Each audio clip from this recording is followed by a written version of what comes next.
In this guide, you'll learn how to recover deleted photos on iPhone. Let's get started. When you delete pictures or videos, they are not removed permanently right away. They are moved to recently deleted album where they stay up for 30 days before being permanently erased. To recover them, open the Photos app.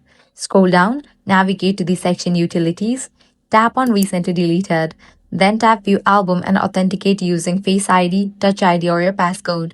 Inside the album, you'll see all deleted items along with the numbers of days remaining before they are permanently deleted. To restore a specific photo or video, tap Select, choose the items you want to recover, tap the More button or three dots given at the top right, select the option Recover, then confirm by tapping Recover again. And that's it. Now you can check your library. The photos or videos will be available over there.